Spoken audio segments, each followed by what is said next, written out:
Students, Assalamu alaikum. Welcome to all of you. This is Fahad Shabir Bhatti, your physics tutor for MDCAT. Students, आज हम start करेंगे नया unit. आज हम पढ़ेंगे सर्कुलर मोशन क्या है और आज हम एक टेबल की फॉर्म में बहुत सारा काम समेट लेंगे कि तमाम लीनियर क्वांटिटीज़ को हम कैसे रिलेट कर सकते हैं एंगुलर क्वांटिटीज़ के साथ और कितने बेसिक एमसीक्यूज़ इनमें से MDCAT में पूछे जा चुके हैं जो कि कॉन्सेप्चुअल हैं और जो हम लोगों ने पहले नहीं पढ़े होते। तो चलिए सीखना शुरू करते हैं और हम चलते हैं लाइट बोर्ड की तरफ। स्टूडेंट्स, आज हमने स्टार्ट करना है अपना नया यूनिट नंबर 3 सर्कुलर मोशन। हम इसमें डील करेंगे तमाम एंगुलर क्वांटिटीज़ के साथ और साथ हम पढ़ेंगे कि इनके लीनियर एनालॉगस क्या क्या होते हैं और हम उन्हें कैसे कैसे आपस में इंटररिलेट कर सकते हैं। और साथ ही हम डिस्कस करेंगे कि क्या है सेंट्रीपिटल फोर्स और उसके टाइप्स ऑफ सर्कल और मोशंस कौन कौन सी पॉसिबल हैं। आज हम डील करेंगे बेसिकली क्वांटिटीज़ के साथ। तो चलिए स्टार्ट करते हैं सबसे पहले कि सर्कुलर मोशन क्या होता है। कोई भी ऐसी मोशन जिसमें बॉडी सर्कुलर पाथ को अडॉप्ट कर ले, जिसमें an object moves in a circular path, जिसमें बॉडी सर्कुलर पाथ को अडॉप्ट करे तो हम उसे सर्कुलर मोशन या फिर एंगुलर मोशन कह देते हैं। अब हमने कुछ क्वांटिटीज़ को बहुत डिटेल से पढ़ा था लीनियर मोशन के अंदर। हमने वैसे ही पढ़ना है कि एंगुलर मोशन में क्या वो मौजूद होती हैं और अगर होती हैं तो किस फॉर्म में। जैसे कि चलिए स्टार्ट करते हैं। सबसे पहले हम पढ़ेंगे कि कौन कौन सी हमने लीनियर क्वांटिटीज़ को डिस्कस किया था और उन्हीं लीनियर क्वांटिटीज़ के किस किस तरह से रोटेशनल एनालॉगस पाए जाते हैं, उन्हीं का एंगुलर बहरूप क्या है, हमने वो डील करना है। इसी के साथ हम डील करेंगे कि इनका आपस में रिलेशन, इनका आपस में इंटर रिलेशन क्या है और इनके इस रिलेशन के अलावा क्या और भी कई फार्मूलाज हैं जहाँ से हम इन्हें कैलकुलेट कर सकते हैं। So what are the other formulas in which we can deal these quantities। उसके बाद इनके यूनिट्स और हम प्राइमरीली बात करेंगे एंगुलर क्वांटिटीज़ के लिहाज से क्योंकि हमारा यूनिट एंगुलर क्वांटिटीज़ के मुतालिक है। साथ हम पढ़ेंगे कि इनकी नेचर क्या है और नेचर के साथ ही डील करेंगे इनकी डायरेक्शन को भी कि किस तरफ को मूव करती हैं ये तमाम quantities. Let's start. We will start with linear quantities. हम लोगों ने डिस्कस किया था सबसे पहले डिस्प्लेसमेंट को। डिस्प्लेसमेंट के बाद हमने पढ़ा वेलोसिटी। वेलोसिटी के बाद हमने पढ़ा था लीनियर में एक्सेलरेशन को। एक्सेलरेशन के बाद वी स्टडीड फोर्स। फोर्स के साथ साथ हमें कॉन्सेप्ट मिला मोमेंटम का और मोमेंटम के बाद हमने देखा कि there is a very basic quantity which is mass और फिर आ गया काइनेटिक एनर्जी। हम देखते हैं इन सब के रोटेशनल एनालॉगस क्या क्या हैं। अगर डिस्प्लेसमेंट की बात करेंगे तो हमें यहाँ पर मिलता है एंगुलर डिस्प्लेसमेंट। वेलोसिटी की बात करेंगे so we get angular velocity. Acceleration की बात करेंगे तो हम एंगुलर मोशन में डील करेंगे एंगुलर एक्सेलरेशन के साथ। फोर्स की बजाय हम डील करेंगे with torque.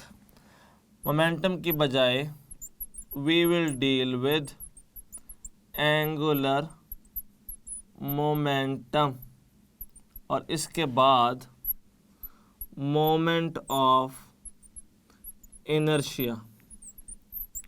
Moment of inertia rotational analogous होता है मास का लीनियर मोशन में, और साथ ही हम पढ़ेंगे रोटेशनल के ई को भी। सो हमने ये सिंपल लिखा कि साथ लीनियर क्वांटिटीज़ कौन कौन सी हैं और उनके रोटेशनल एनालॉगस हम कौन कौन से डिस्कस करेंगे। अगर रिलेशन की बात की जाए तो याद रखिएगा डिस्प्लेसमेंट को हम शो करते हैं एस से या डी से करते थे, पर लीनियर मोशन में एस और डी सेम ही होते हैं। एंगुलर शो होता है हमेशा थीटा से। Velocity with V, angular velocity omega, acceleration A, acceleration in angular way alpha, force F, torque tau, momentum P, angular momentum capital L, mass M, moment of inertia I, के ई, और ये के ई same रहेगा, बस साथ में rotational लिखा आ जाता है और यहाँ पे लिखा आता है ट्रांसलेशनल। अगर इनका रिलेशन देखा जाए तो याद रखिएगा कि एस और थीटा का जो आपस में लिंक है वो होता है S vector is equal to theta vector cross R. जब इसी को हम स्केलर फॉर्म में लिखते हैं so it becomes S is equal to R theta. अगर वेलोसिटी की टर्म्स में बात की जाए तो this becomes V vector is equal to omega vector cross R, और स्केलर की फॉर्म में यही बन जाता है v is equal to R omega. Acceleration की फॉर्म में ये आता है acceleration vector is equal to alpha vector cross R, और यही बन जाता है स्केलर फॉर्म में a is equal to R alpha. लेकिन याद रखिएगा कि एक्सेलरेशन जो लीनियर भी है ये टेंजेंशियल होता है। इसे हम डिटेल से पढ़ेंगे इसी यूनिट के अंदर। फोर्स और टॉर्क का जो आपस में रिलेशन है that is tau is equal to R cross F, जिसको साथ आप आर एफ भी पढ़ लेते हैं। जो मोमेंटम का आपस में लिंक है that is L is equal to R cross P. और अगर यहीं से हम मास को देखें तो moment of inertia is equal to M R square. इनका एज सच आपस में कोई डायरेक्ट लिंक नहीं है। ज़रा नोट कीजिएगा ये सारे वो रिलेशंस हैं जिससे हम एंगुलर क्वांटिटीज़ को रिलेट कर सकते हैं लीनियर क्वांटिटीज़ के साथ। अब इनकी क्या और भी कई फॉर्म्स मौजूद हैं। अगर तो बात की जाती है एंगुलर डिस्प्लेसमेंट की तो वो तो बिल्कुल यही फॉर्म है कि theta is equal to S by R, या फिर थीटा को ओमेगा टी भी कहा जाता है। अगर बात करें ओमेगा की तो omega is actually equal to rate of change of angular displacement, तो हम उसे थीटा बाय टी भी कहते हैं। और यहीं से अगर देखा जाए तो omega is also equal to ratio of angular momentum and moment of inertia, L by I भी ओमेगा होता है। अगर अल्फा की बात की जाए स्टूडेंट्स तो alpha is equal to rate of change of angular velocity होती है, या फिर हम इसको ratio of torque to moment of inertia भी कहते हैं। अगर टॉर्क की बात की जाए तो torque is equal to moment of inertia times angular acceleration, and साथ ही angular momentum is equal to I times omega, जिसको हम सिंपल एम वी आर भी कह देते हैं। फर्दर ज़रा नोट कीजिएगा, आई की यही फॉर्म हमारे पास मौजूद है, लेकिन अगर इनकी फॉर्म्स में देखा जाए तो हम कह सकते हैं कि I is equal to tau by alpha बी होता है एंड एल बाय ओमेगा बी होता है, जबकि के ई रोटेशनल का जो हमारे पास डायरेक्ट एक ही फार्मूला है, that is 1/2 I omega square. और जिस तरह से आप याद पढ़ते थे कि applied force is equal to rate of change of linear momentum, F is equal to delta P by delta T, वैसे ही torque is equal to rate of change of angular momentum students भी होता है। ये तमाम चीज़ें वही हैं जो आपने लीनियर में पढ़ी, लेकिन उन सारों को हमने रोटेशनल के वे में चेंज कर दिया है इस यूनिट को बेहतर समझने के लिए। अगर हम यूनिट्स की बात करते हैं तो ज़रा नोट कीजिएगा कि unit of angular displacement is, क्या हो सकता है हमारे पास यूनिट इसका, दिस इज़ रेडियन। इसके अलावा डिग्री भी होता है और रेवोल्यूशन भी होता है, लेकिन जब एस आई की बात की जाएगी तो वो सिर्फ रेडियन है। अगर तो बात करते हैं एंगुलर वेलोसिटी की तो that is theta by T, यानी कि रेडियन पर सेकेंड, रेडियन पर सेकेंड, या फिर हम कह सकते हैं डिग्री पर सेकेंड, या हम कह सकते हैं रेवोल्यूशन पर मिनट। अब इस केस में रेडियन पर second is S I unit of angular velocity. अगर अल्फ़ा की बात करेंगे तो ओमेगा बाय टी है, so we can say the unit of angular acceleration is radian पर second square, degree per second square, या फिर रेवोल्यूशन पर मिनट स्क्वायर। अब अगर यहाँ पे देखें तो रेडियन वाला ही एस आई यूनिट है एंगुलर एक्सेलरेशन का। टॉर्क की बात करते हैं, टॉर्क का यूनिट है newton metre, which is equal to kilogram metre square पर सेकेंड स्क्वायर। दोनों इक्वल है, एस आई यूनिट है, newton metre taken as S I unit. Angular momentum देखिएगा, यूनिट है इसका जूल सेकेंड, बेस टर्म्स में आ जाता है किलोग्राम मीटर स्क्वायर पर second. Moment of inertia M R square होता है, unit is kilogram metre square. Further देखिएगा के रोटेशनल है तो एनर्जी ही है, इट्स यूनिट जो एस आई है वो जूल होता है हमारे पास students. So these are the units of angular quantities जो हमने अभी डिस्कस की हैं। अगर नेचर देखी जाए तो सिंपल नोट कीजिएगा, nature of energy and mass, ये तो हम जानते हैं कि स्केलर है, this is a scalar and this is scalar as well. लेकिन अगर हम बात करते हैं एंगुलर मोमेंटम की तो angular momentum is a vector quantity. अगर हम बात करते हैं टॉर्क की तो torque is a vector quantity. अगर हम बात करते हैं अल्फ़ा की तो alpha is a vector quantity. अगर हम बात करते हैं ओमेगा एंगुलर वेलोसिटी की तो this is also a vector quantity. और अगर हम बात करते हैं एंगुलर डिस्प्लेसमेंट थीटा की तो ये थोड़ा सा कॉम्प्लेक्स पॉइंट है। इफ़ आपके बुक में प्रॉपर लिखा हुआ है कि for very small values of angular displacement it is taken as a vector quantity, और अगर एंगल बड़ा हो जाता है तो it is taken as a scalar क्वांटिटी। कितनी स्मॉल की बात की जा रही है स्टूडेंट्स, सिंपल नोट कीजिएगा, अगर तो एंगल लेस देन और इक्वल टू 10 डिग्री हो, लेस देन और इक्वल टू 10 डिग्री, तो it is taken as vector quantity.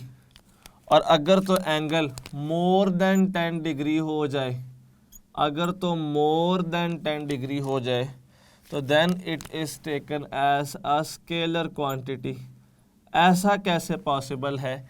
एक बड़ी सिंपल सी बात याद रखिएगा, किसी भी चीज़ के वेक्टर होने के लिए सिर्फ उसके पास सिम्त का होना लाजमी नहीं होता। हर वो चीज़ वेक्टर होती है जो सिम्त तो रखे लेकिन उसके साथ साथ वेक्टर के रूल्स को ओबे भी करे। वेक्टर्स आम अरिथमेटिक एडिशन से ऐड नहीं होते, vectors are added by head to tail rule. तो हमने कहा कि जब एंगल 10 डिग्री से छोटा होता है ना, तो उसके पास सिम्त की बात नहीं है, वो तब तमाम वेक्टर रूल्स को ओबे कर रहा होता है, इसीलिए that is taken as a vector. 10 डिग्री से बड़ा एंगल हो जाने पर वो वेक्टर रूल्स को ओबे करना बंद कर देता है, इसीलिए आप कहते हैं कि now it is a scalar quantity. तो याद रखिएगा कि एंगुलर डिस्प्लेसमेंट स्केलर भी है और वेक्टर भी है, लेकिन कंडीशंस हैं उसकी। स्मॉलर एंगल्स 10 डिग्री से कम हो तो वेक्टर ज़्यादा हो जाए तो स्केलर, क्योंकि तब वो वेक्टर के रूल्स को ओबे करना बंद कर देता है। अगर तो हमारे पास ये वेक्टर क्वांटिटीज़ हैं और ये भी वेक्टर है 10 डिग्री से नीचे, तो हम इनकी डायरेक्शन कैसे कैलकुलेट कर सकते हैं? स्टूडेंट्स, इन पांचों एंगुलर क्वांटिटीज़ को हम एक ही रूल से सॉल्व कर सकते हैं। अगर तो डायरेक्शन की बात करनी है आपने, तो डायरेक्शन तो इसकी होती है along axis of rotation, along axis of rotation, या फिर हम ये भी तो कह सकते हैं कि direction is perpendicular to plane of rotation, plane of rotation. जरा सिंपल नोट कीजिएगा, ये हम कैसे कैलकुलेट कर सकते हैं? कहता बहुत सिंपल वे है, जिस तरह से बॉडी घूम रही है अपने दाएं हाथ की फिंगर्स को वैसे ही कर्ल कर लें। जहाँ पे थंब होगा डायरेक्शन ऑफ वेक्टर वहीं पर होगी। हम कहते हैं कर्ल कर लिया जाए किन को? फिंगर्स ऑफ राइट हैंड को कर्ल कर लिया जाए फिंगर्स ऑफ राइट हैंड को। और फिर क्या होगा? जो थंब होगा, इरेक्ट थंब, जो स्ट्रेट थंब होगा हमारा, that determines direction of vector, वो वेक्टर के बारे में हमें बताता है। स्टूडेंट्स, इसकी सिंपल से ज़रा बात सुनिएगा। ये हमारे पास रोटेशन है, दिस इज़ अ रोटेशन, ये यूं है और यहाँ से ये इस तरफ है। मैं ऐसे ही फिंगर्स घुमा देता हूँ इस तरह से। थंब कहाँ पर आया? अपर डायरेक्शन में। तो याद रखिएगा कि जब थंब अपर डायरेक्शन में आ गया है तो फिर अपवर्ड डायरेक्शन में थीटा भी है, अल्फा भी है, ओमेगा भी है, टॉर्क भी है और एंगुलर मोमेंटम भी है। ऑल एंगुलर क्वांटिटीज इसी एक रूल को फॉलो करती हैं कि जैसे बॉडी घूम रही है वैसे फिंगर्स घुमा दी जाए और जहाँ पे थंब होगा वहीं पर तमाम एंगुलर क्वांटिटीज की डायरेक्शन हुआ करेगी। तो उम्मीद है कि ये डायरेक्शनल रूल तो आपको समझ आ चुका है, क्योंकि देखें सबकी सिम्थ एक्सिस के अलोंग होती है, तो तभी हम इन पांचों वेक्टर्स को हम एक्सियल वेक्टर्स भी कहते हैं, क्योंकि direction of these vectors is along axis of rotation. अब हम देखते हैं कि यहाँ से एमसीक्यूज कौन कौन से आ चुके हैं। 2020 में एक एमसीक्यू आया कि 1 रेवोल्यूशन इज इक्वल टू और साथ हमें ऑप्शंस कुछ यूं दिए गए 1 radian 2 radian 3 radian and 6 radian. बच्चों ने 4 ही टिक किया 2 रेडियन को। द रीज़न वाज क्योंकि हम लोगों ने पढ़ा होता था कि 1 revolution is equal 2 pi radian, पर हम ये भूल गए कि 7 पाई तो था ही नहीं and value of pi is 3.14। तो अगर हम ये देखें कि हम इन बातों को जानते हैं कि एक रेवोल्यूशन का मतलब है complete circle which is 2 pi radian या फिर विच इज़ 360 डिग्री। तो पाई 3.14 है, हम इसको 6.28 रेडियन भी कह सकते हैं। So nearest correct answer is delta. ये पास्ट में पूछा जा चुका है क्वेश्चन 2020 में 6.28 रेडियन। अगर यहीं से देखा जाए तो what is the value of 1 radian, हमने अब इसको निकालना है। That is equal to 1/2 pi revolution या फिर 57.3 डिग्री।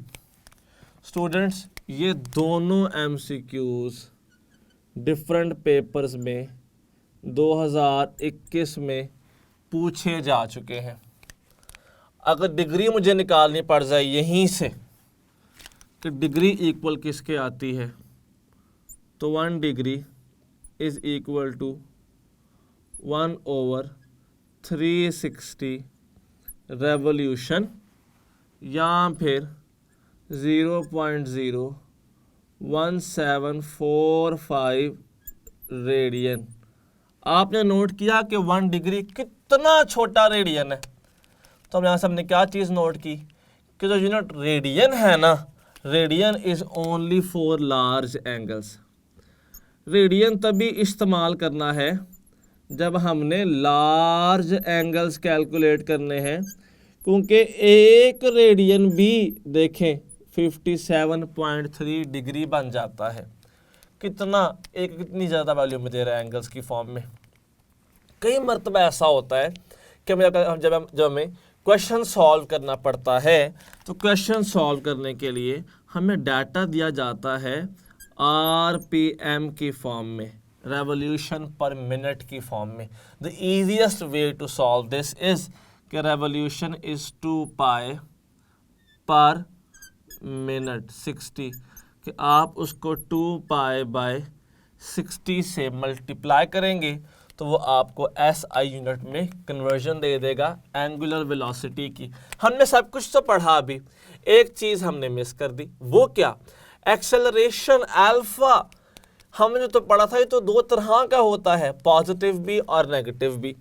तो याद रखिएगा स्टूडेंट्स कि अगर तो कोई बॉडी एक सर्कल में रोटेट कर रही है, लेकिन सर्कल में रोटेट करते हुए जो उसकी स्पीड है वो बढ़ रही है। जैसे जब आप फैन ऑन करते हैं तो फैन ऑन करने पर वो पहले से तेज हो रहा होता है, उसकी स्पीड ज़्यादा हो रही होती है। So if a body is rotating in circle and its speed is increasing, speed क्या है? इंक्रीज कर रही है, यानी कि जो ओमेगा एफ है वो ओमेगा आई से ज़्यादा है। तो इस केस में जो एक्सेलरेशन होता है वो पॉजिटिव होता है और वो वहीं पर होगा जहाँ पर एंगुलर वेलोसिटी होगी। हमने रोटेट किया, थंब कहाँ पे आया? ऊपर आया, तो ओमेगा भी इधर है और ओमेगा के साथ साथ जो एंगुलर एक्सेलरेशन अल्फा भी इसी साइड पर है।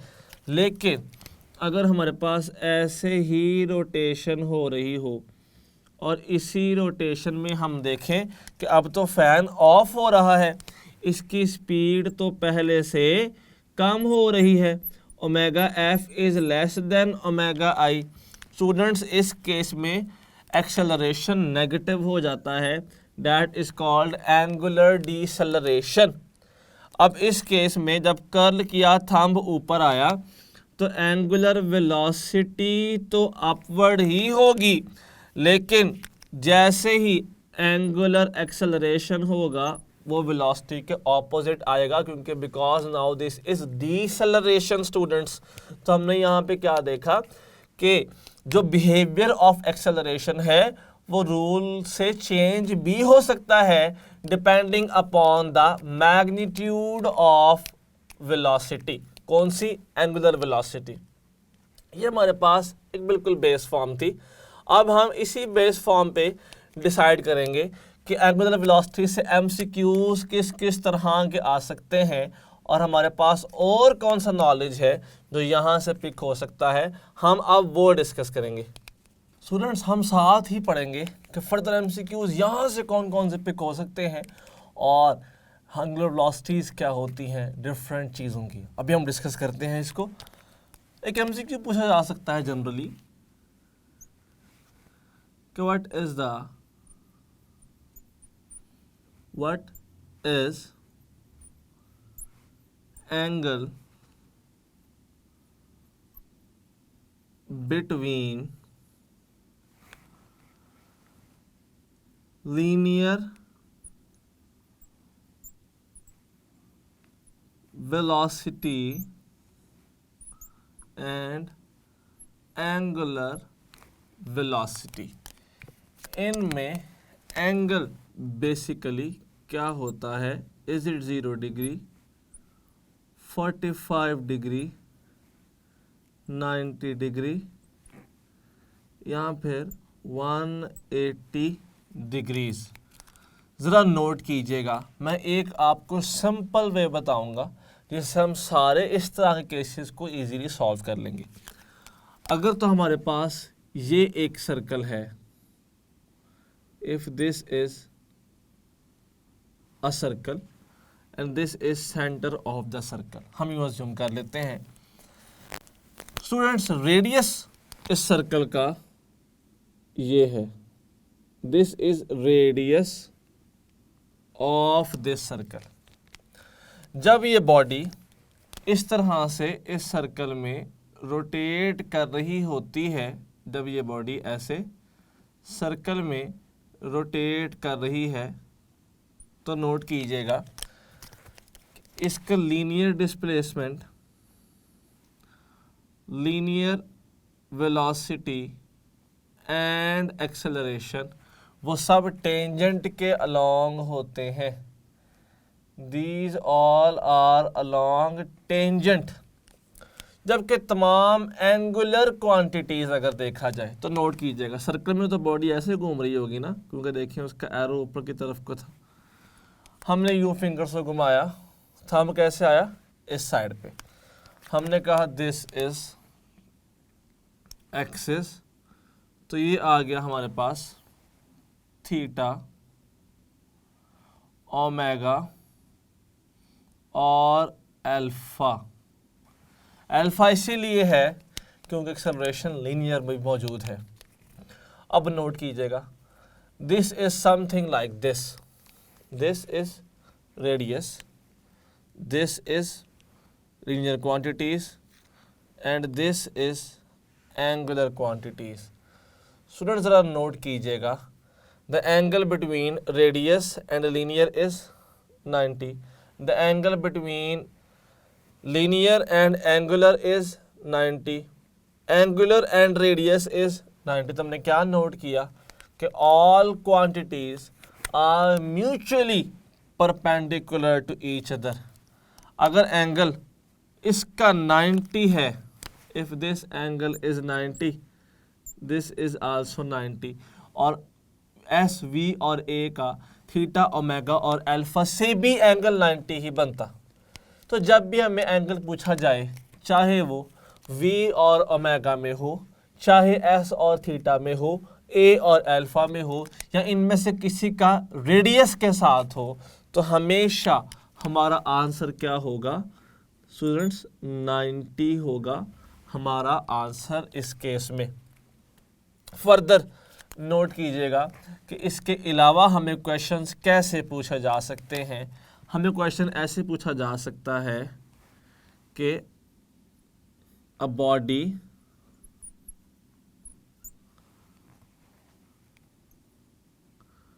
covers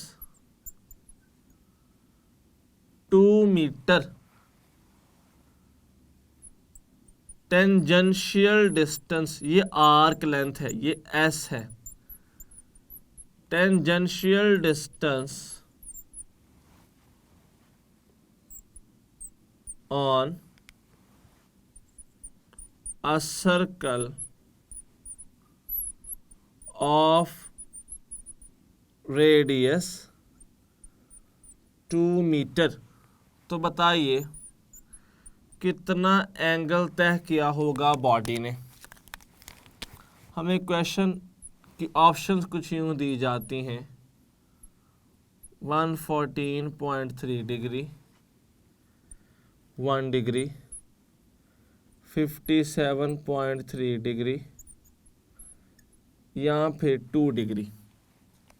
नोट कीजिएगा, बॉडी ने सर्कल में मोशन अपनी की और मोशन के दौरान, इस मोशन के दौरान बॉडी ने ये जो आर्क लेंथ तय की है 2 मीटर है, जबकि रेडियस इज़ आल्सो 2 मीटर। तो बताइए कि ये एंगल कितना तय हुआ। हमें एस और आर पता है, थीटा निकालना है स्टूडेंट्स। सिंपल फार्मूला होता है S is equal to R theta. यहाँ से थीटा आ गया is equal to S by R. S कितना आ गया 2 मीटर, आर कितना आ गया 2 मीटर, आंसर क्या आ गया 1। तो इसका भला क्या मतलब है कि हमारा आंसर बीटा होगा? बिल्कुल गलत। This is 1 radian. इनमें से कोई भी ऑप्शन रेडियंस में नहीं है स्टूडेंट्स, लेकिन हमें ये बात पता है कि 1 radian is equal to 57.3 degree. So Charlie is the correct option in this case. हमें ये बात ऐसे भी पूछी जा सकती थी इंटररिलेशन वाले सेंस में। अगर तो बात की जाती है इंटररिलेशन की, तो एमसीक्यू ऐसे भी आ सकता है कि अ बॉडी या फिर a stone is moving in a circle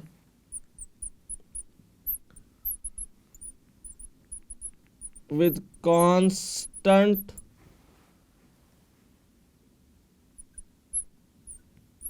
speed, then torque will be। हमें ऑप्शन दिया जाता है यहाँ पे I omega, I alpha square,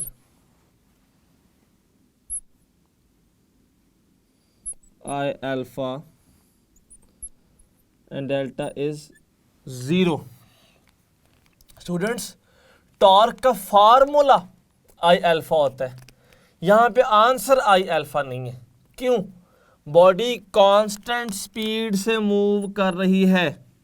constant speed से मूव करने का मतलब है कि ओमेगा कांस्टेंट है। इट मीन्स अल्फा तो 0 हो गया, तो टॉ आई अल्फा होता है। टॉर्क होगा ही नहीं जब बॉडी यूनिफॉर्म स्पीड से मूव करे। हमने एक और बात सीखी, टॉर्क सिर्फ तब मौजूद होगा जब बॉडी सर्कुलर मोशन में एक्सेलरेट कर रही होगी, जब या तो उसकी स्पीड कम हो रही हो या ज़्यादा हो रही हो। उसके अलावा टॉर्क पॉसिबल नहीं है। जब हमने फ़ैन ऑन किया तो जब फ़ैन शुरू अपनी स्पीड गेन कर रहा होता है तब टॉर्क होता है।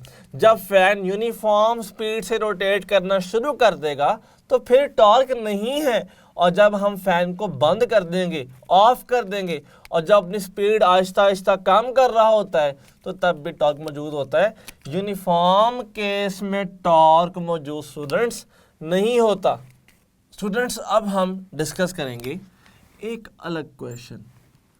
क्वेश्चन ये है, what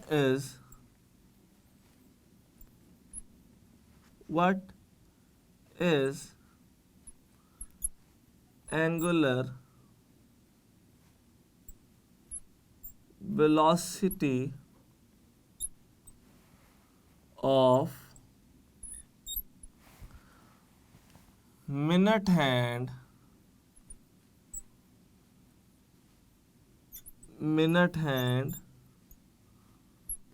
of watch।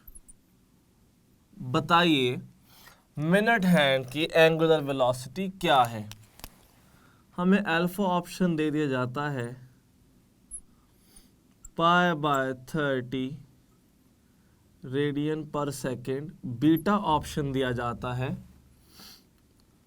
π/1800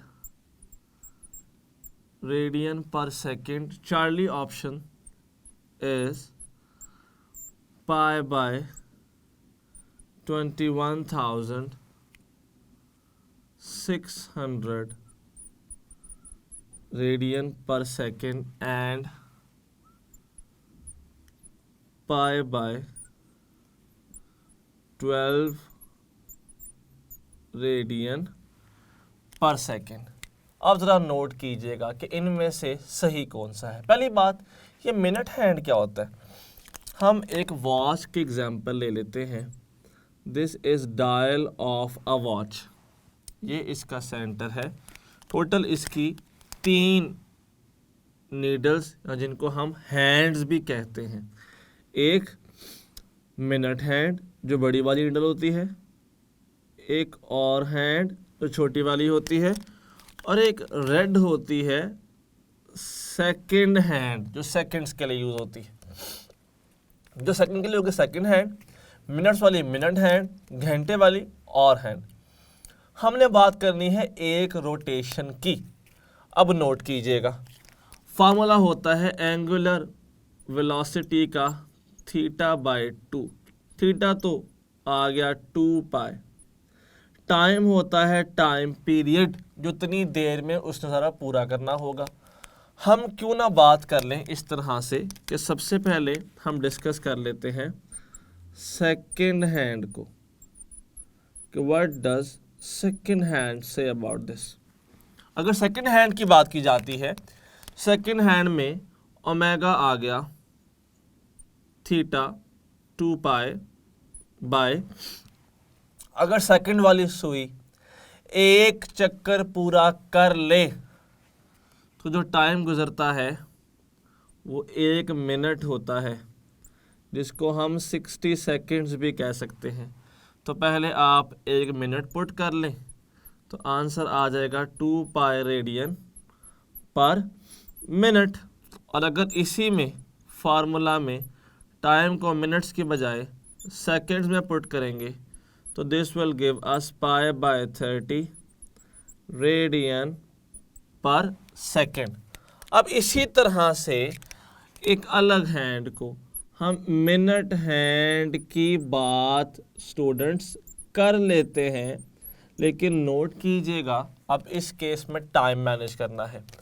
टाइम जब मिनट हैंड एक चक्कर सारा पूरा कर लेगी तो 1 घंटा गुजर जाता है। मिनट हैंड के एक कंप्लीट रोटेशन पर 1 और passes which is 60 minutes और which is 3600 seconds।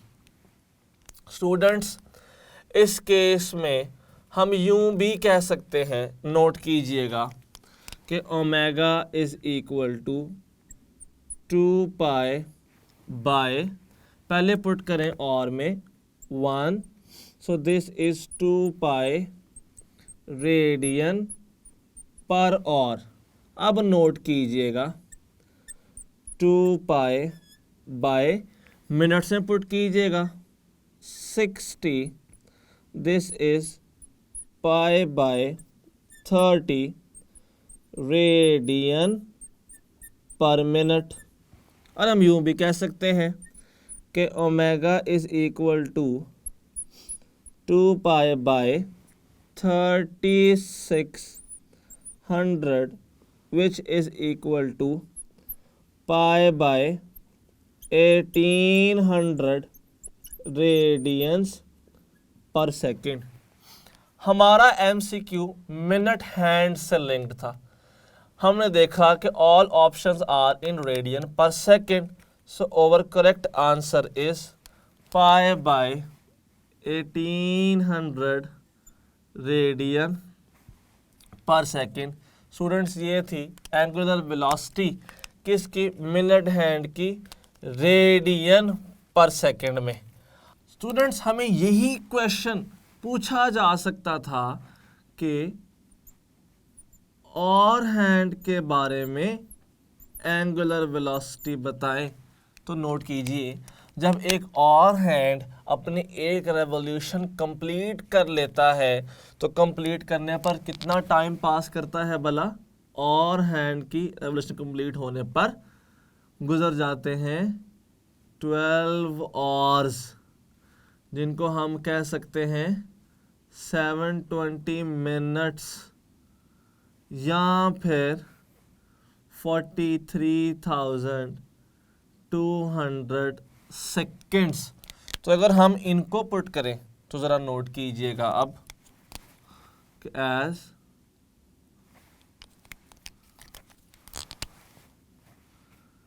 Omega is 2 pi by, पहले और में पुट कीजिएगा तो this becomes pi by 6 radian per hour. दोबारा देखें, इसी में टाइम पुट कर दीजिए मिनट्स में, सो इट बिकम्स 720, तो pi by 360 radian per minute. और यहीं पे अगर हम सेकेंड्स में पुट करें 43,200, so it becomes pi by 21,600 radian पर सेकेंड। स्टूडेंट्स, ये तमाम वॉच के हैंड्स की एंगुलर वेलोसिटीज हम कैलकुलेट कर चुके हैं। अब क्वेश्चन हमें कुछ ऐसा भी आ सकता है, ज़रा नोट कीजिएगा।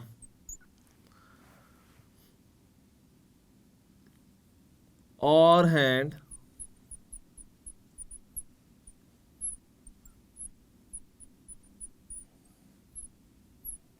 Of length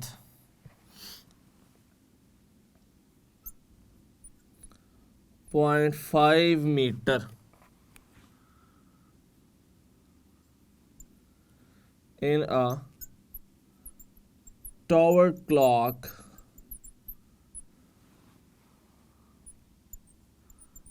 is moving its linear velocity is.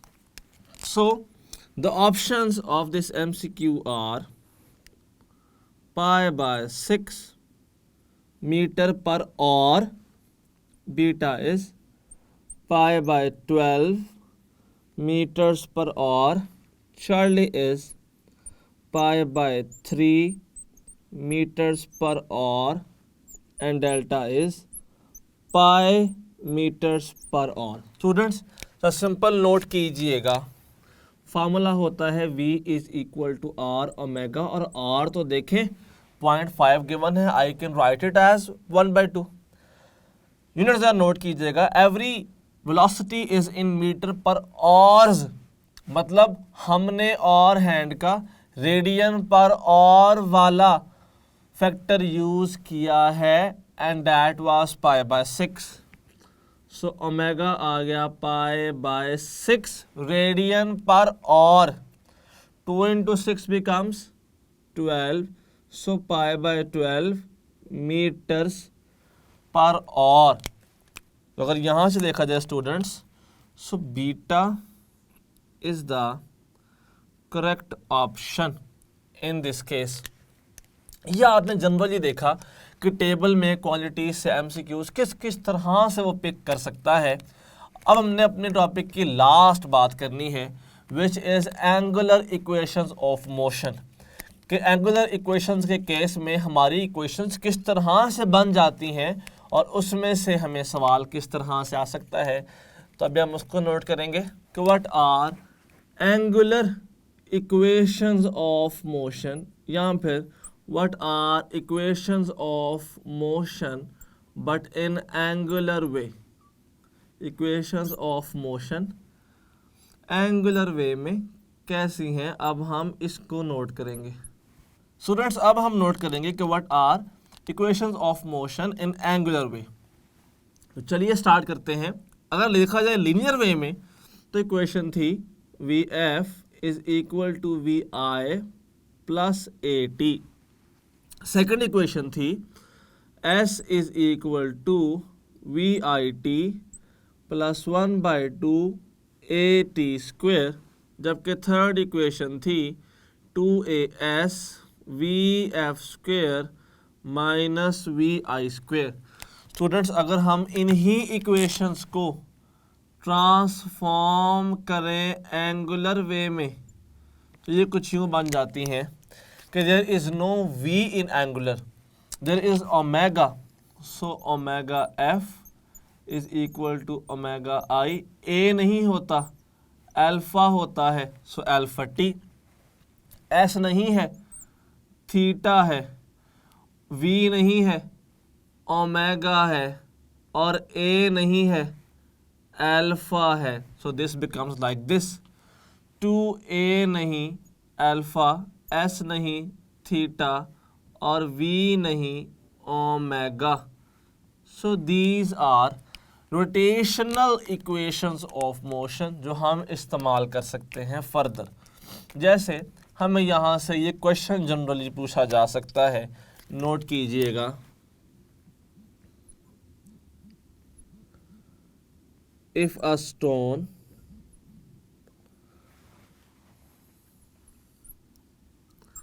at rest starts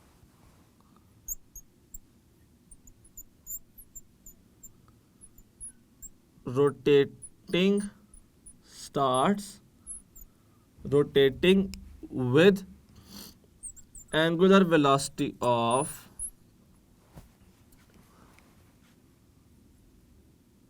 120 RPM,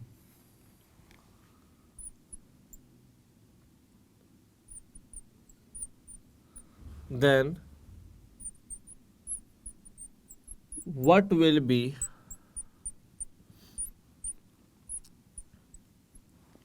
its angular acceleration if rotational time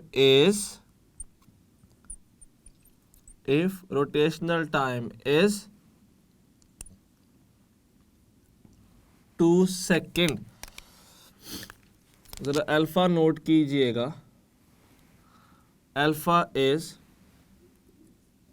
pi radian पर second square, beta is 2 pi radian पर second square, Charlie is 4 pi radian पर second square, delta is π/2 radian पर second square. अगर यहाँ से हम देखें तो alpha is omega F minus omega I by T.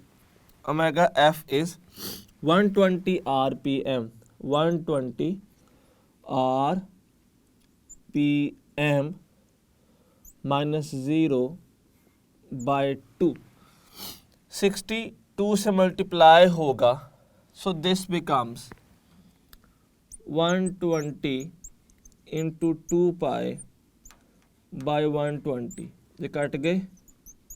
और आंसर इज 2 पाई रेडियन पर सेकेंड स्क्वायर। और जो हमारा बिल्कुल लास्ट कॉन्सेप्ट है, that is values of moment of inertia. अगर देखा जाए तो हम किन किन की बात करते हैं जनरली, हम बात करते हैं moment of inertia of rod की, या फिर हुप जिसको हम रिंग भी कहते हैं, या फिर डिस्क, डिस्क के बाद होलो sphere,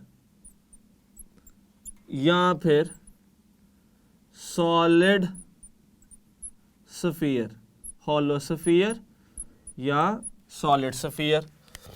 what is the value of rod?